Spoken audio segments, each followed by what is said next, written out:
morning, everybody. I hope you all join me on this beautiful Friday morning for the Pledge of Allegiance. So if you don't mind, please put your hand over your heart.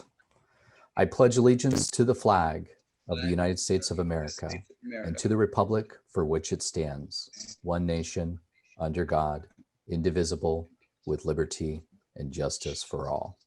All right. Hoorah.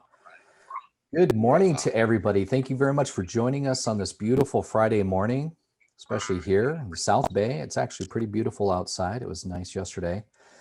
And as the outgoing chair, it is my pleasure to introduce to you for 2021, Jonathan Wyant as our 2021 chair. So please give a round of applause to the gentleman in the dark room back there, Jonathan Wyant.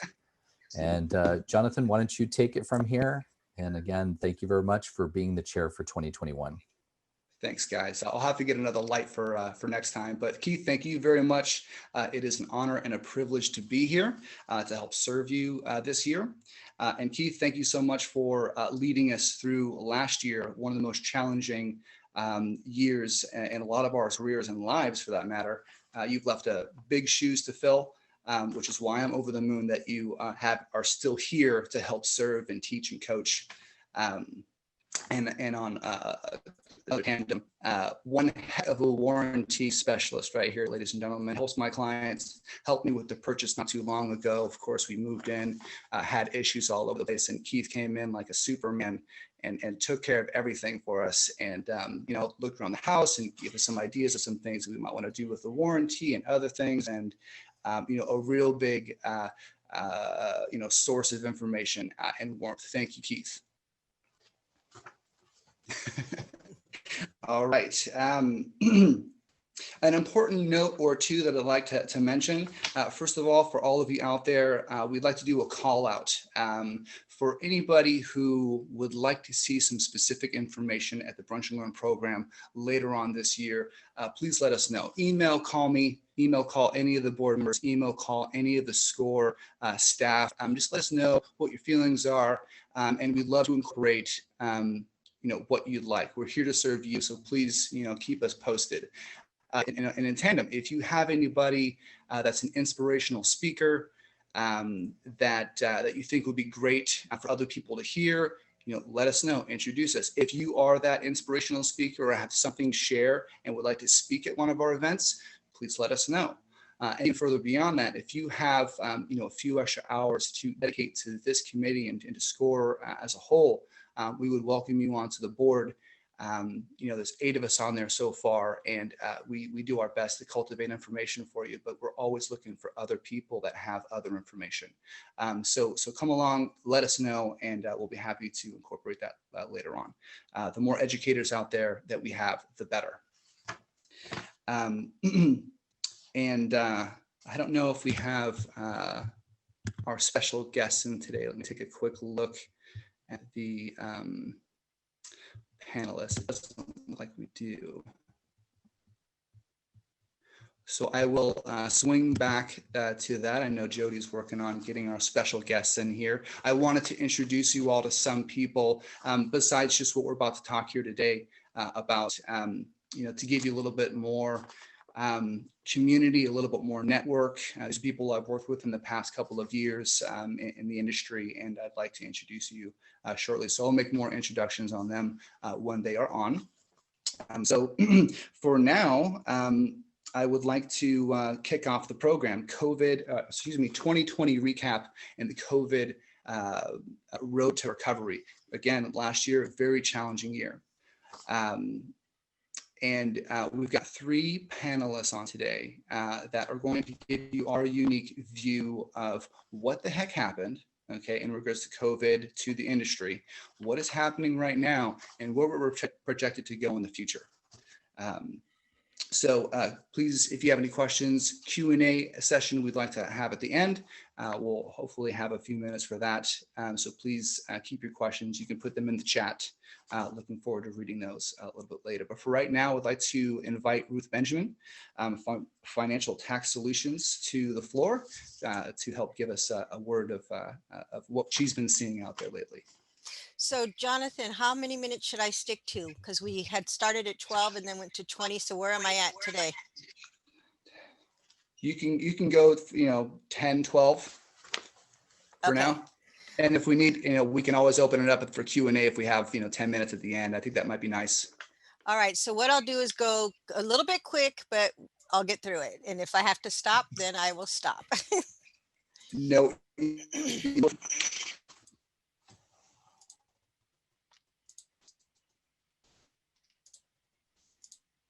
All right. So thank you everybody for being with us today. My name is Ruth Benjamin and I'm going to talk to you about credit. I'm wearing my credit hat today, not my tax hat.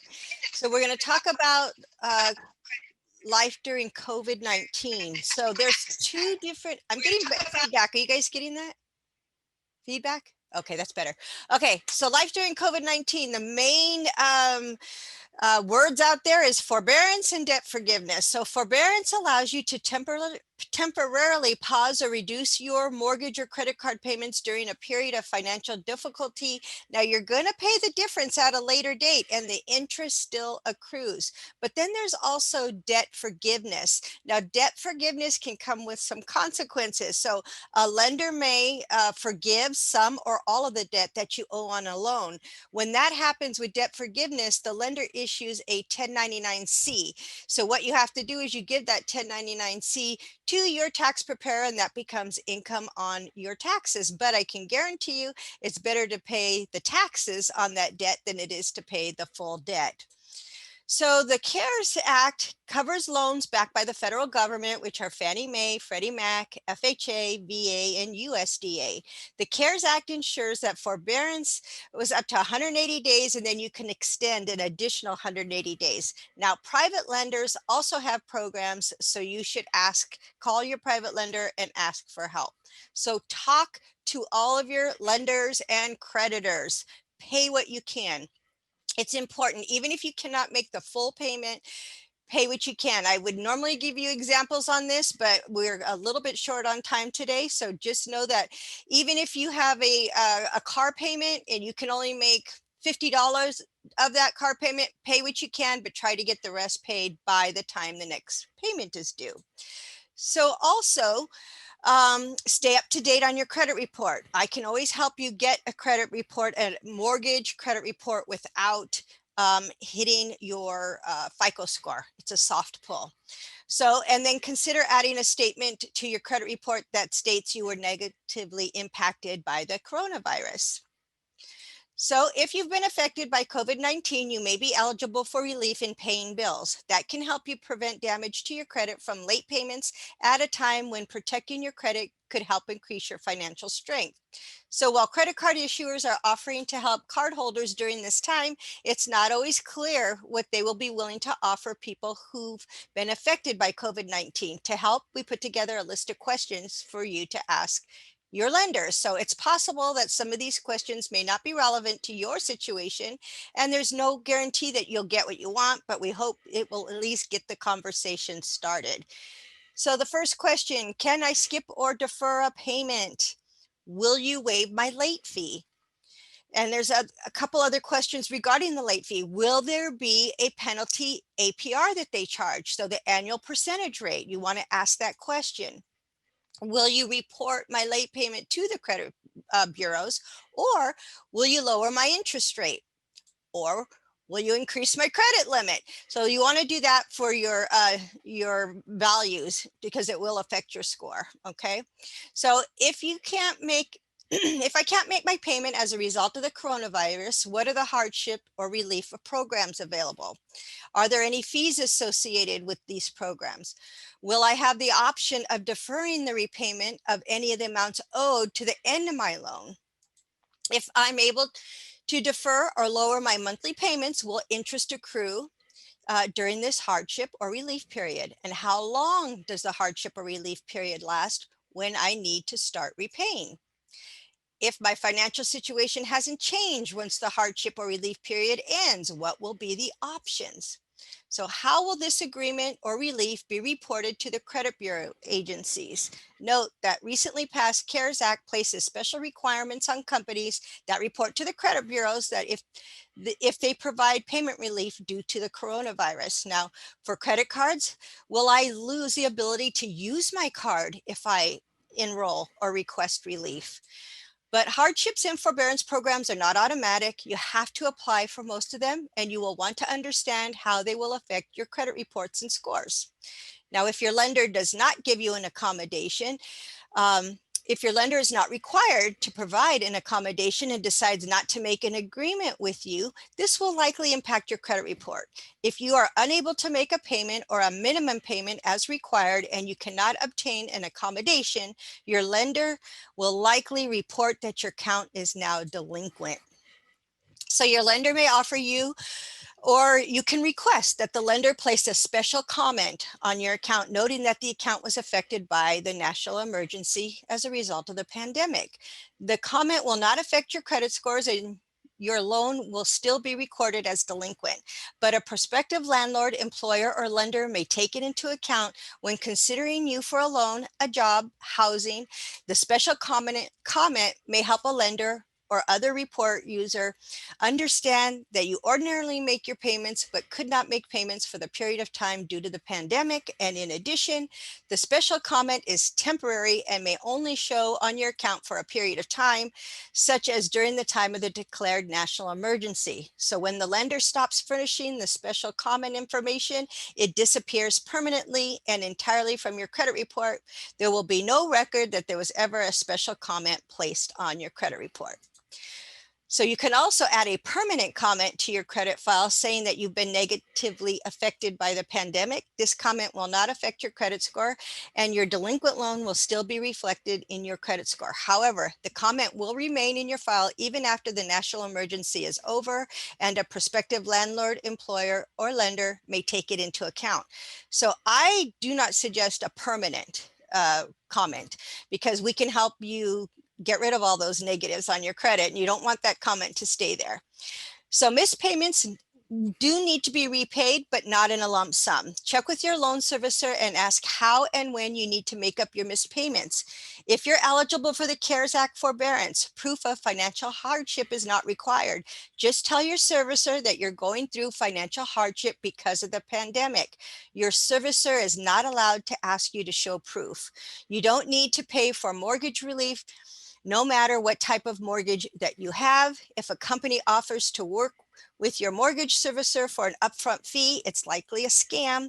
So need help, you should always go to an authorized HUD counselor. So there's several organizations out there, and we can refer you to some if you need it. But if you have an accommodation and you live up to your end of the deal, an account that had been current previously will continue to be reported current.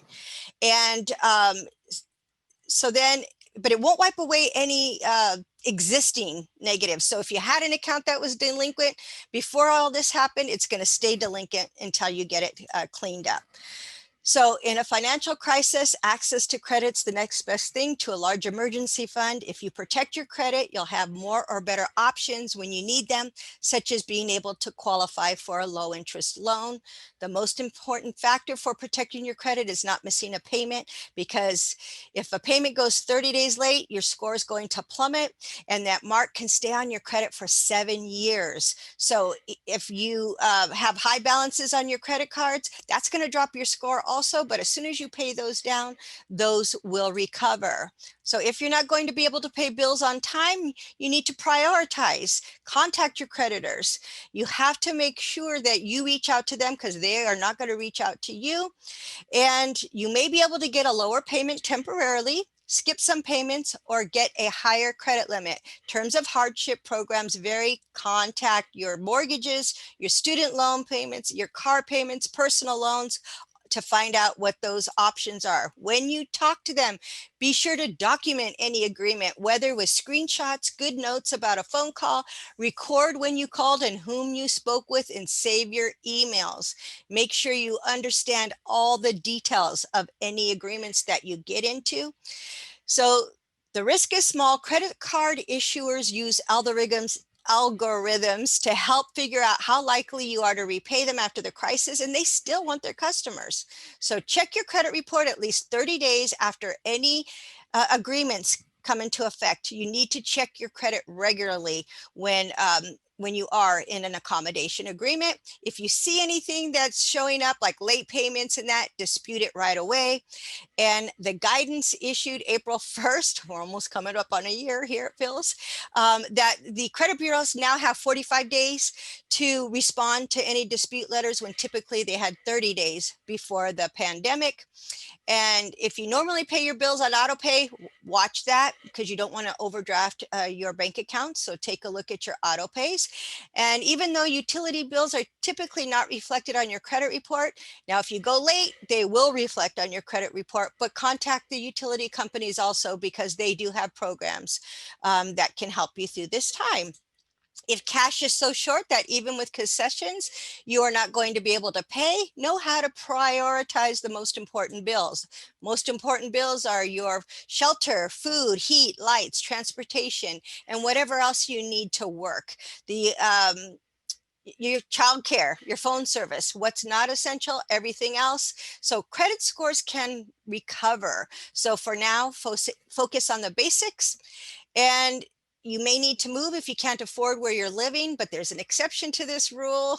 If you can't afford your mortgage payment, you may want to stay put. The foreclosure process typically takes several months, which means you could stay in your current home for free while you're trying to fix the rest of your financial life. And we all know how crazy the eviction market is also, but we're not suggesting that you take advantage of this system. If you have the money, please be paying your mortgages and your rent and your bills.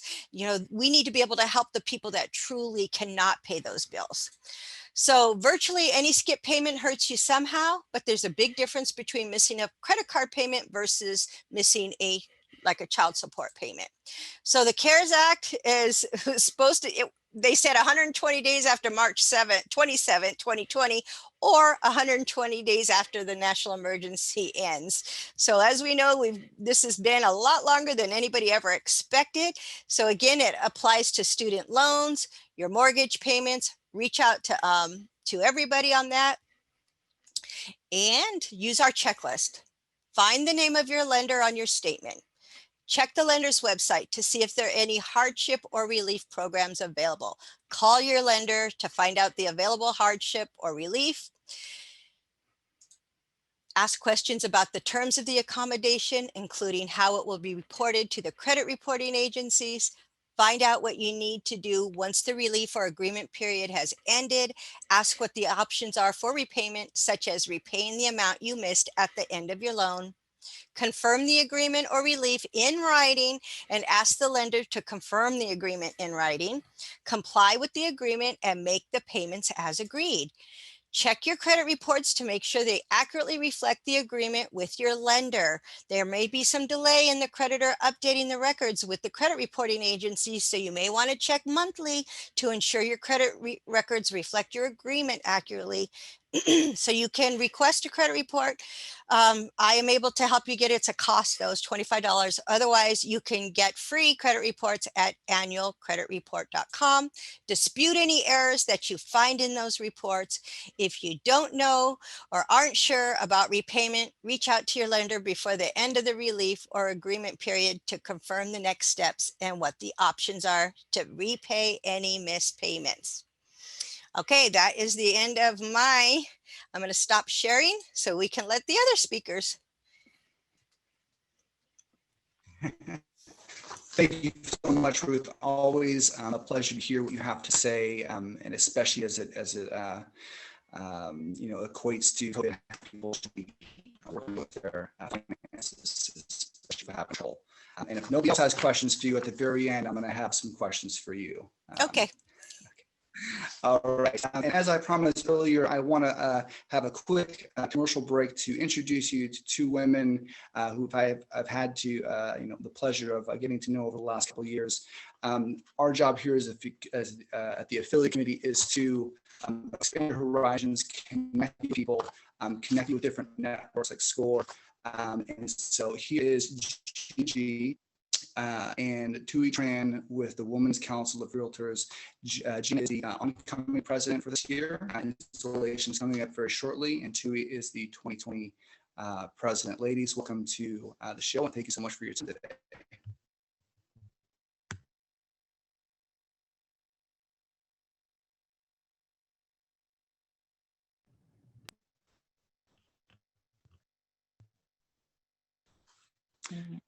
Gina, Hello, can you guys hear me clearly? Oh, fantastic. Hello, everyone. So my name is Tui Tran, and as Jonathan mentioned, we were on a board together at the Women's Council of Realtor Silicon Valley.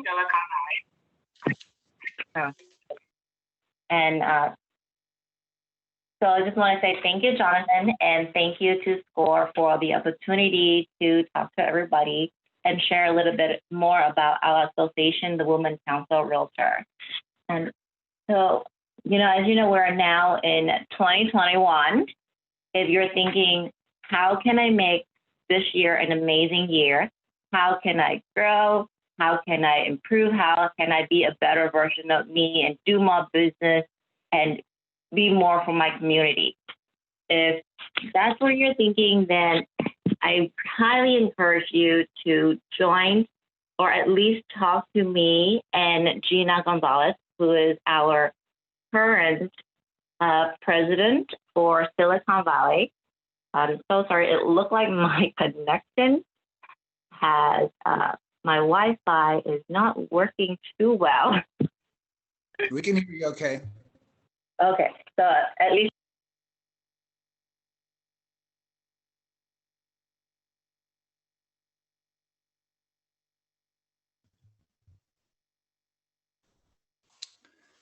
Hey, we can't hear you anymore. It looks like your audio is turned off. So now better?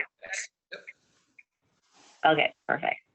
So 4 years ago is when I reached out to Trisha Motter, who was at the time the president of SCORE, about how to get involved and how to improve myself, basically to grow. And she sent me straight to the Women's Council of Realtor. And this last school year has been phenomenal. I've learned so much, and I've grown so much professionally and personally in terms of my confidence level, my speaking skill, my business skills. And, when we improve ourselves, then we can better serve our clients. And really, the Women's Council mission is to advance our members personally and professionally. And I just want to share with you quickly the top 3 reasons to join the Women's Council. Number 1 is business leadership training. A lot of our local leaders, such as, the network leader, will continue to go into local association leadership positions, CAR leadership positions, or even NAR. And if you have that kind of ambition, then the Women's Council of Realtor is a really great place to start. And number 2 is we are a top referral network with over 12,000 members strong across the nation. And I have sent referral out, and I have received referral from other Women's Council members. And, I believe at least close 1 deal a year through the network and the relationship that I built at the Women's Council. So it's more than enough to pay for my fee. And on top of that, I get to connect with so many people across the country. And I know that when I send a client out, they're going to take good care of my clients. And when they send me a client, they know I'm going to take good care of them. And last but not least is the connection and camaraderie. Here at the Women's Council, we welcome everybody, no matter, your ethnicity, who you are, we welcome everyone. And we always encourage all our members to grow and provide support and mentorship for them to grow. And we also aim to create an environment that is welcoming, that will help, enrich both personally and professionally. So if anyone is, interested, please feel free to connect with me, or even, ask Jonathan. He has my contact. And we'll be happy to talk to you more about the Women's Council, the benefit, and, how we can be a partner with you. Thank you so much, Jonathan. Amazing. Thank you so much for being on today too. It looks like Gina G was having some technical difficulties. We've all had technical difficulties with Zoom this year. And it's fun, actually. I'm reading the actually now that Goss is on president of Stores. He says, I just listed a property that I received via UCR referral from an agent in New York. So the networks improving ourselves and each other works, being a resource to others is such an important part of the game. And you do it so well. So thank you so much for your service. All right. So then let's move on with the program. We have Anita Steburg with the Steburg Law Firm. I've been on the board of the affiliate committee for as long as I have been here. And so it's always interesting and wonderful to see what you have to say. Anita, thank you so much for your time this morning, and welcome to the show. Well, thank you. And before I start, I just wanted to say thank you for Ruth for a great presentation. And there's a lot of work that goes into these presentations, and it would not be possible without Keith's leadership for the past year. Jonathan, I know, even though he's only just came on as president, he was working behind the scenes last year, and he's going to be doing even more so in the forefront this year. And Jody is our support at SCORE, and she's absolutely wonderful. And Gina and Thuy Tran, thank you so much for being here today. So there's a lot of work that goes behind the scenes, especially since we had to change how we're doing everything and doing so much online learning. So today I am very excited. Most people, they see a stack of legislation that is over 6,000 pages.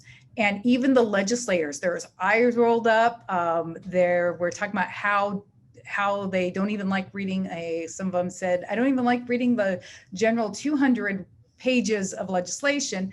And with the new stimulus and the budget passing in one bill, it was over 6,000 pages. There was one legislature that put it on his desk. It reached from the top of his desk to almost his head. It was a voluminous amount. And so today I've read that and I've kept updated on everything because I want to make sure that people in our community, especially business professionals, know what is out there. So today I'm going to be talking about a COVID update, and we're going to talk about where we were with relief loans and grants, PPP, evictions, court status, and other things. So we are going to start. I'm going to figure out how I could share my screen. So bear with me because I'm not, there we go. And there we go. Can you guys see my screen, Jonathan? Can you unmute yourself and tell me if you can see it? Yes, I can. Oh, perfect. Yay. So, and see if I can minimize it. So, so today we're going to be talking about some of the relief options that are out there, some of them that just came on. Some of these are old programs, some of these are new programs, some of these have changed programs. And my name's Anita Steburg, and I love reading court hearings, court decisions. So I get really excited about this. And the fact that these programs will help so many people, I think, is a wonderful, wonderful thing for our communities. So if you recall correctly, back in March, we had the CARES Act package. The CARES Act package passed, and that brought PPP loans, it brought EIDL that were available because of the national pandemic, COVID. Back in March, the courts had closed, like completely closed. You could go into the courts if you needed a domestic violence restraining order, an elder abuse restraining order, if there was something literally worth life and death. But other than that, you were pretty much out of the game. So the courts have closed. So that is kind of where we were. We also, with the CARES Act, we had unemployment that gave us an additional $600 a week, which has since ended. And a lot of the taxing agencies were closed this year. Even if you weren't in the tax world, you knew that the time to file your returns were extended. All payments were extended. So where we are currently is, like I said at the beginning, the Senate, Congress, and the president has signed over 6,000 pages. Those 6,000 pages was a combination of the regular budget as well as the COVID relief package. So we're going to talk about some of the main programs which are getting a lot of traction right now. If you have a paycheck protection program, the first round has already, you could have applied for the first round. If you have not received your first round of PPP and you find it necessary, you can still apply. One of the things in the new COVID relief package, they reopened it up. Any lender can apply for you as a first-time lender under the PPP. Additionally, under the PPP, the new legislation, if your loan is less than $150,000, you can just do a one-page certification on the forgiveness, because a PPP loan, if it's used correctly, will be 100% forgiven. So it is free money to help businesses. And the purpose behind that is because they feel that your business's most valuable asset is their employees. And so it lets you pay your employees. Does not matter if that employee works, has a reduction in hours or not, as far as whether you'll be able to get it. The second round of funding for certain groups have already opened. For most of the, for the small lenders of less than, I think it's $1 billion or $1 million of assets for certain lenders, it opens up today for second round of funding. It opens up for all lenders on Tuesday. If you apply through your bank, you apply through a lender, there's online lenders, there such as Bluevine, Lendio, there is, all the major banks are doing it. If you applied to a bank that is offering it on the second time, there are advantages about using that same lender, such as you don't need as much documentation. We will go more in detail about PPP, but I also want to let you know that if you are self-employed, I have so many people who have said, well, I don't have employees, I'm self-employed, or I have an LLC and I take a draw.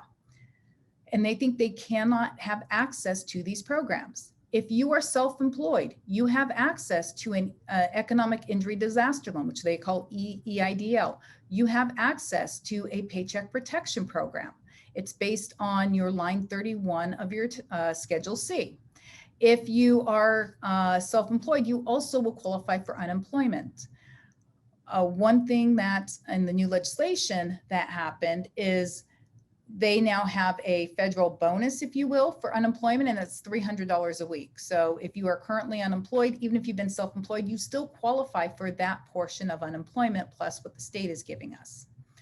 The EIDL, that's the Economic Injury Disaster Loan. It is accepting loans if you need a loan and you have not taken advantage of that. They are still accepting applications. For the EIDL grant, part of the Economic Injury Disaster Loan was there was an advance, sometimes it was called a grant, to give you more money as your loan gets to approve. It was meant to be, under the CARES Act, $10,000 per business. SBA said, we don't agree with that. And on their own, they changed it to $1,000 per employee. So if you were the only one, you're self-employed, it's only you in the business, or you only had one employee, you would only receive $1,000. And they said, well, it's going to be up to $10,000, depending on how many employees you have, you get $1,000 per each employee. The legislation that just passed, they are going back and they are giving the full $10,000 grant. Now in the legislation, we're still waiting for guidance on this. This guidance is expected to be out Monday or Tuesday. And there is it's not very clear that says, because business is in an area that is economically depressed and you've had more than a 30,000 dip in revenue, you will receive the full 10,000 EIDL grant. It is unclear in the legislation what happens if you had previously had a loan and either you didn't get a grant at all or you only received less than $10,000. The SBA and the Treasury is expected to clarify that by Monday, by the 17th. So hopefully we will get some more clarification. And then we have the stimulus payments of $600, $600 per person. There are caps on that as far as your income. It is $75,000 for single. If you're married, you $150,000. Anything above that, it starts getting phased out, but it is $600 per person plus most of the dependents. And those have started to get sent out. Those are still being sent out. So if you haven't received it, don't worry, it may still be on its way. The IRS on their website, they have a tracker under where's my stimulus payment. You will get an error message until your stimulus payment has been sent. Once your stimulus payment's been sent, you can use that tracker to find out information. It'll tell you how much and where in the process it is. Until your check is sent out, you're going to get an error message that says there's no information available. So just keep checking back. For those of you who are, maybe you haven't either taken advantage of the economic injury disaster loan, or you accepted less than what, the amount that you were approved for. I know a lot of people at the very beginning, they're like, I don't know if I'll need all this. I'm going to leave some here. They may have been approved for maybe 50,000, but they only took 10,000. The economic disaster loan, EIDL, you write to SBA and you can request up to the amount that you were approved. So if you received less, there's still a way to do that. You do it through the reconsideration address at the SBA. An EIDL, we've had them for years and years. I think they started in 2011, 2012 for natural disaster. Because of the pandemic, the government said that we're going to extend this out and we're going to have the economic disaster loan cover basically all 50 states, and they declared the pandemic a national disaster. The EIDL waives personal guarantees for loans under 200,000, and there is that grant or that advance for up to $10,000. The loans can be up to 2 million, and they are for business operation to keep you so you can pay your day-to-day expenses. They cannot be used for growth. There are some limitations, and you apply through the SBA. The PPP you apply through a bank. The SBA or the EIDL you apply through the SBA website. And if you go on the SBA website, you will see the link that says COVID relief. It's very easy. Will probably take you 10 minutes. They are asking for documentation. They tell you what documentation that they're looking for when you go through that process. The Paycheck Protection Program, it is for all businesses, sole proprietors, independent contractors. You can be an Uber driver and qualify for an EIDL or a PPP. The amount of the loan is 2.5 times your average monthly payroll. If you don't have payroll because you take a draw because maybe you're an LLC, and an LLC owners don't take paychecks, they generally take draws, or you are self-employed, which means you essentially take the profits from your business, you still qualify. Even though they use payroll, those are included in the payroll definitions. The first round, there was no restrictions on what your revenue had to be. You applied, signed something that says that you agree to use the funds correctly, and that you believe that this will be valuable to you, that there's a need for it. If you already received a PPP loan, they just refunded it, and they're calling it the second round, but there's an additional criteria that you have to have a 25% reduction in income for any quarter of your choosing in 2020 versus 2019. And that is on the application. If you want the loan to be forgiven, you are going to be using them for certain expenses. You can use those for paychecks or payroll or owner replacement income. You can use it for utilities, mortgage interest. You can also use it for purchasing. The new legislation expanded that. It also now includes if your business had physical damage because of the protests and the riots. You can use the PPP funds for that. You also can use it for purchasing PPE equipment for your business.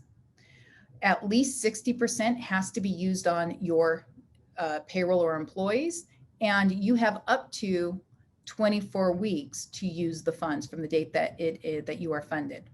So to be forgivable, at least 60% has to be used on payroll. The remaining 40% can be used on, it can be used on rent, it can be used on utilities, it can be used on your, it can be used on your business mortgage interest. So it gives you a little bit more that to work with it additionally. Once again, not everybody who participated in the first round back in March and April are participating now. So if you've received it, or if you have a relationship with the lender, just follow up with your lender and ask them, are they doing it? And ask them, did they start taking applications today, or did they start taking applications on Tuesday? Because that's when it's opened up to all banks. The other thing that you want to be a little bit just cognizant about is you are, so if you do receive a loan of 150,000, it is a streamlined forgiveness application. We expect it to be one page that you just certify that you will keep the records, you've used it appropriately, and if you had to apply for forgiveness, you would. So it ends up being a loan. The government gives it to you, and it ends up being 100% forgivable. It is not taxable income. It is not taxable income to you or to your business, whether when you get it or whether it's the Forgiveness Act, and all of your expenses are able to be deducted, which is a change from how it used to be. Anita, can we give a 2-minute rundown? Pardon me? Can you wrap it up 2 minutes roughly? Yeah, absolutely. So I want to also talk about courts and evictions. The moratorium for evictions, because somebody cannot pay their rent due to the pandemonium or the pandemic, is extended to January 31st, 2021. There's rental assistance available that either the landlord or the tenant can apply for. That's on the SBA website. We talked about the unemployment. The courts are extremely backlogged. They have received a decrease in funding. For a number of reasons. Before the pandemic, they were very backlogged. This has not helped, and they expect, at least the ones that do civil evictions, to be backlogged after that moratorium extends. Personal appearances are discouraged, so that is a change from how we used to go. We used to go to court and do personal appearances. That is now discouraged. And this is even going to change everything that we talked about, because Biden has already stated that he wants to do another round of funding to help small businesses. So we will see how that goes.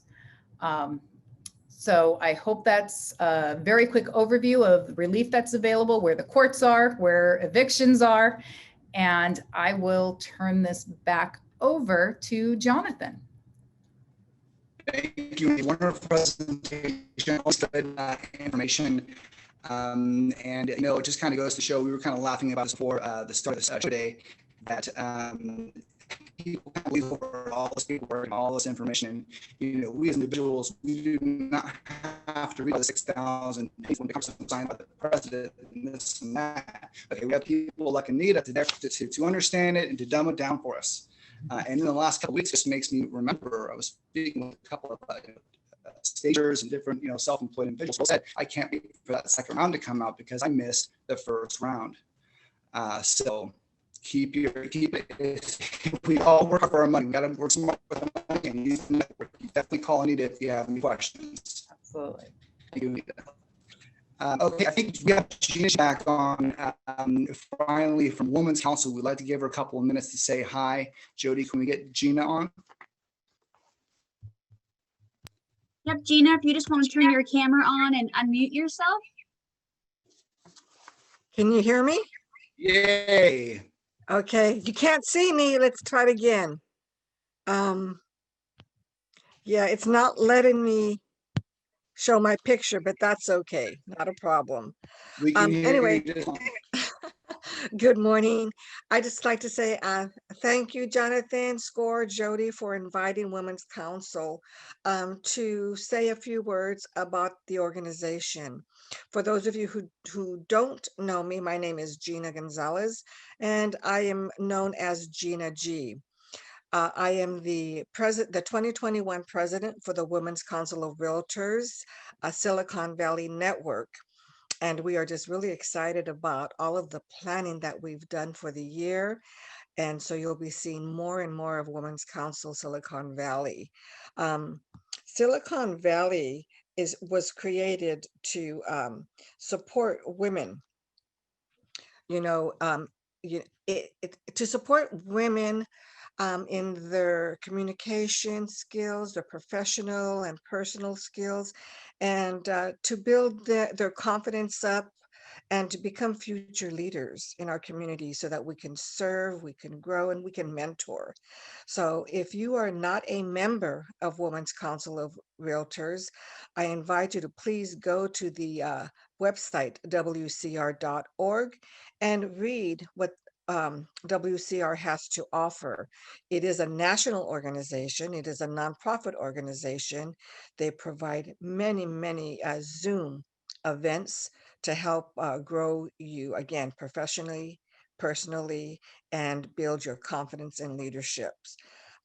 We look forward to hearing from you. If you have any questions and you'd like to reach out to us and become a member, you can give me a call at 408-595-4462.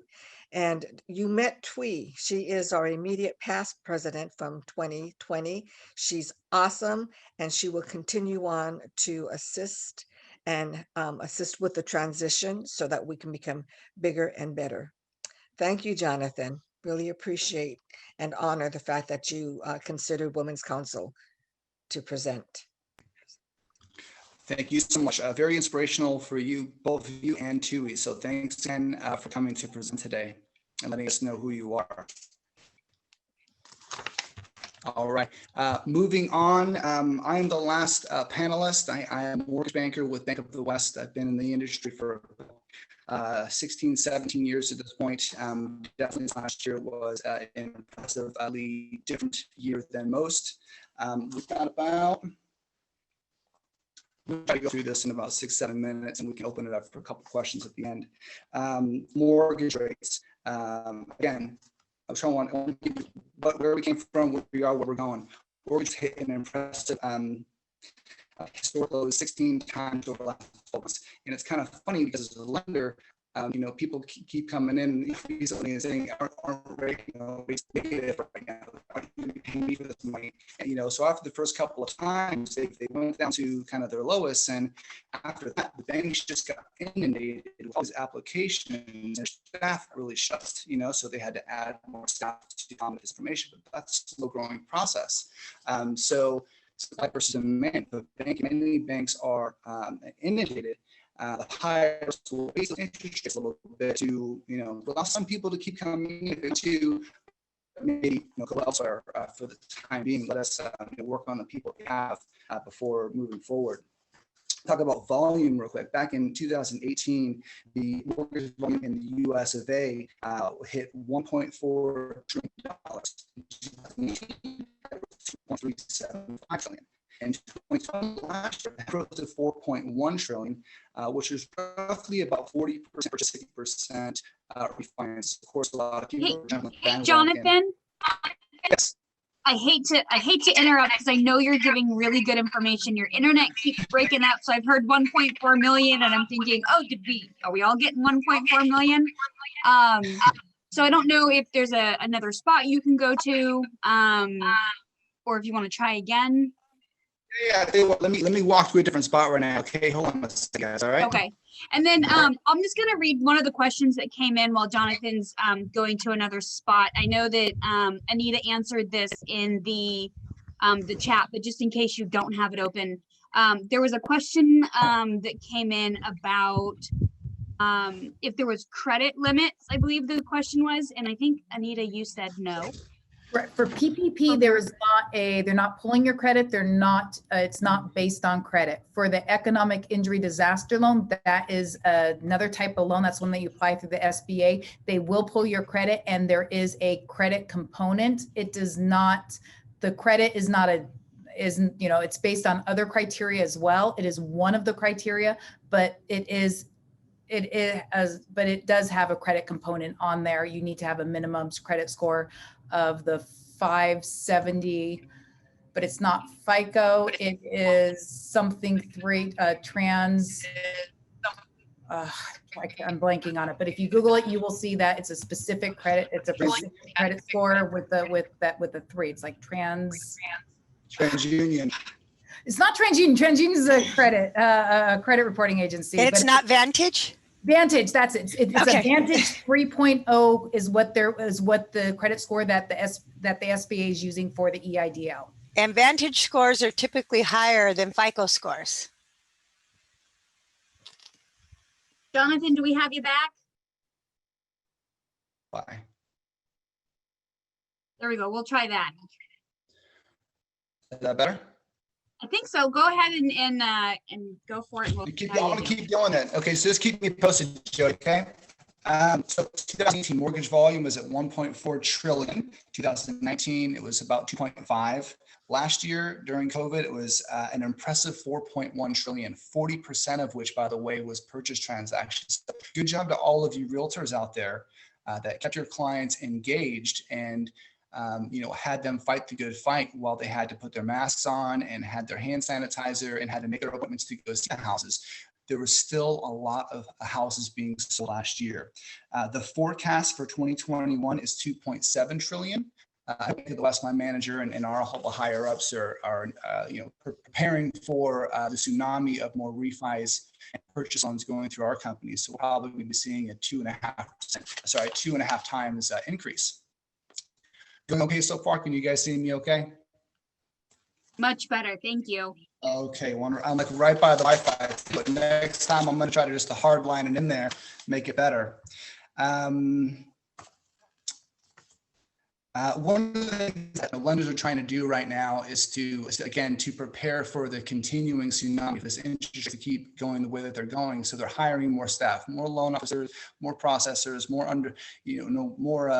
underwriters, more managers, things like that. And now that that's in place, we can handle more. And so, of course, one of the things that we all, they're trying to do is trying to keep that purchase transaction time down to, roughly 30 days, 3-4 weeks, whatever we can.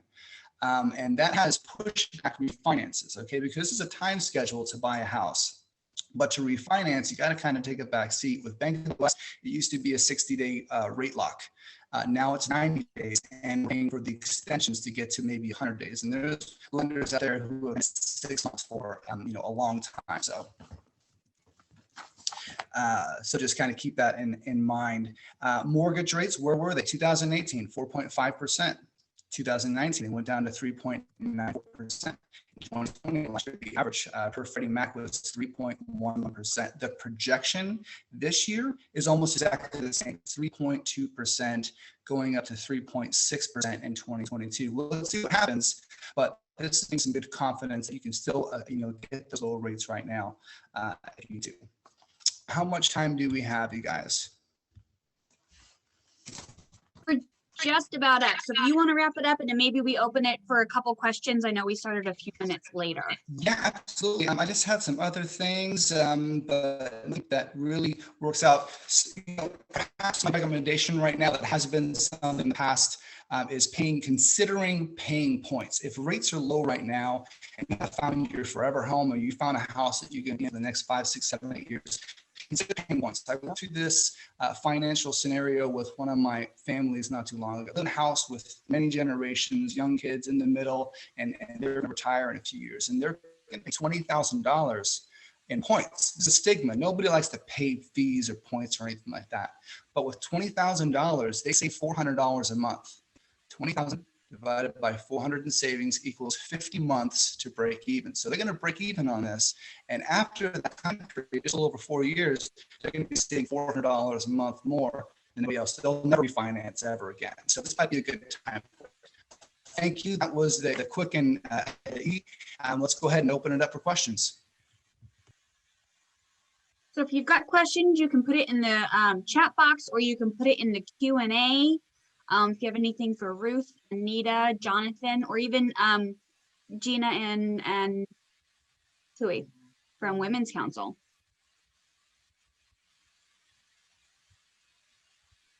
No questions on PPP and EIDL? Jody, can I give another resource where people can go? Because there are 2 things that I forgot to mention. Please do. So California Grants for Businesses is just opened up. They've already done round 1, and I believe there's 3 rounds. And if you just Google California Business Grants, there will be, you'll go to the page on the California site, you select your county that you're in, and it gives you the information how to apply, because you have to apply through certain agencies or businesses. But absolutely, that's out there. And there's another space that has grants that are available for businesses. And this is a clearinghouse for grants. You can find out a lot of it. And that is regarding, it's at grantspace.org. And it is a clearinghouse. It's like looking through your old college scholarship book, that was like that big. It's a clearinghouse, and you can find it for restaurants. You can find it for nail salons. If that's your industry. There's some for real estate. There's some for women-owned businesses. There's some for Indian-owned businesses. You just start going through and you could select it, but that's also a great resource that I have found through this pandemic to help business owners just to try to stay afloat. Nice. Awesome. And there's a question about PUA. Sure. So PUA, that is the Pandemic Unemployment Assistance, that came through the CARES Act. And one of the things that did is allowed people who normally don't qualify, such as self-employment individuals, to qualify for California unemployment. And they also were included initially under the CARES Act for the $600 a week. Later on, and when President Trump signed the executive memorandum, it was $300 a week. Through this new legislation, they call it something else in the legislation, but it's essentially PUA. You will still get that additional $300 a week. It is meant to go out for a certain amount of time, and Biden has already stated that he's going to try to extend it. So as far as PUA, if the question is, can self-employed individuals get it? Yes, they can. Thank you, Anita. I turned off my video, so hopefully you guys can hear me better. That wraps up our show today. Thank you, everybody, that joined us today. This is not the end of everything. Okay, we are still all available. Should you have questions, reach out if you have any questions. Our next Brunch and Learn is going to be on Friday, February the 19th.